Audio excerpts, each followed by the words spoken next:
ನಮಸ್ಕಾರ. 1 minute stock market class episode number 8ಕ್ಕೆ ಸ್ವಾಗತ. ಇವತ್ತಿನ ವಿಷಯ how much money required for various events in life. ಮಕ್ಕಳ ಎಜುಕೇಶನ್ಗೆ ಇವತ್ತಿಂದ 15ರಿಂದ 20 ವರ್ಷದ ಮೇಲೆ 25ರಿಂದ 30 ಲಕ್ಷ ಬೇಕಾಗುತ್ತೆ.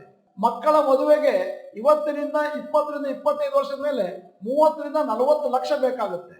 ರಿಟೈರ್ಮೆಂಟ್ ಇವತ್ತಿನಿಂದ 30 ವರ್ಷಗಳ ಬಳಿಕ 150ರಿಂದ 200 ಲಕ್ಷ ಬೇಕಾಗುತ್ತೆ. ಅಂದರೆ minimum amount required in long term for all these events are 205 to 270 lakhs or 2.05 crores to 2.70 crores.